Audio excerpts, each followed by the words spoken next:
Alright, so dictionaries from Merriam-Webster to the Oxford English commonly give the description of envy to be one with malicious negative intent, similar to Ayn Rand and George Orwell and their decrying of the impulse, but only in definition.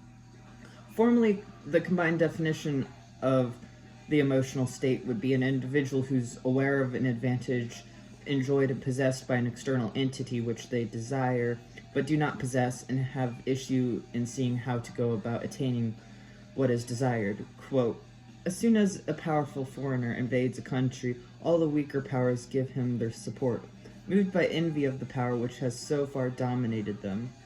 Unquote. Niccoló Machiavelli, The Prince. Use of the word envy in this is notable. Envy for the power dominating, as Machiavelli explains in the text, of those beings in the society being invaded who live in fear of it.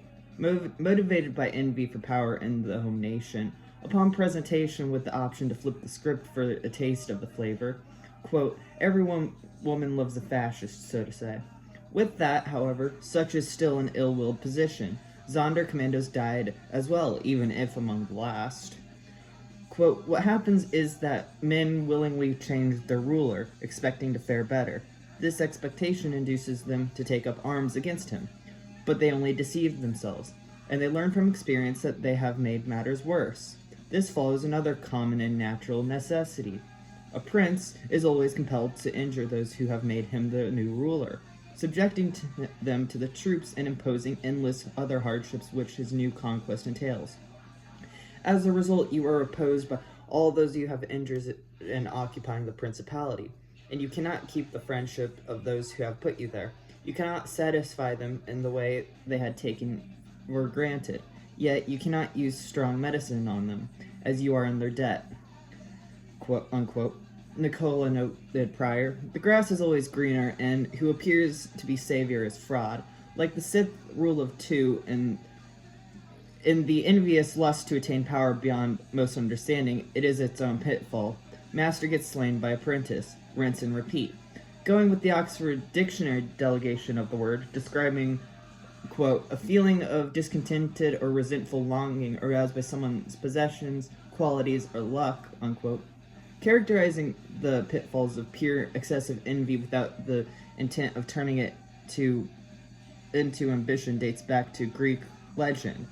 Poetically personifying envy in his Metamorphoses, Plutius Ovidus Naso detailed her use sought out by Minerva to instill her ill upon Aglaros of Athens over her sister Herse, having caught the eye of Mercury, who wished to produce an offspring with her.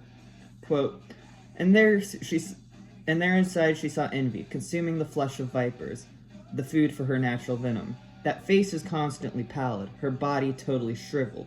Her eyes are both at a squint, while her teeth are decayed and discolored. Her nipples are green with gall, and the poison drips from her tongue. She never smiles except when excited by watching pain. Nor can she sleep. There are so many torments to keep her awake.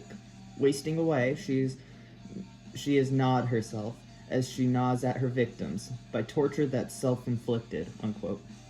And filled by the spirit with its mental malaise, Aglaros attempted to prevent Hermes' entrance with the previously agreed-upon bargain for the betrothal of her sister.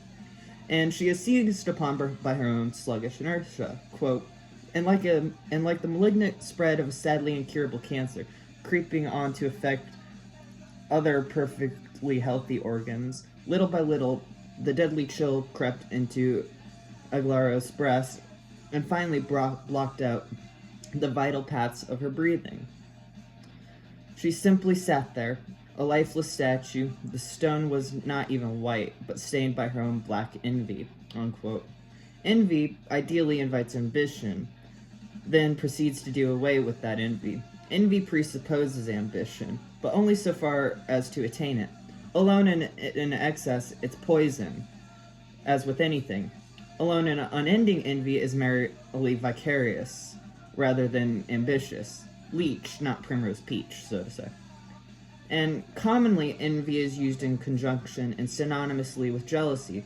Envy goes with jealousy synonymously, but not vice versa.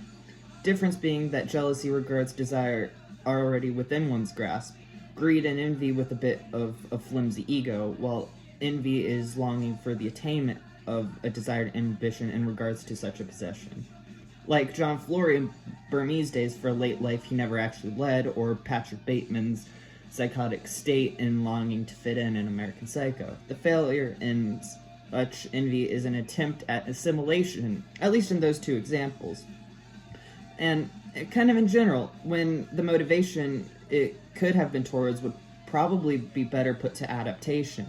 Though, as the example of John Flory and Bateman show, such is neurotic in its own right, regardless of it, an envy for assimilation or adaptation.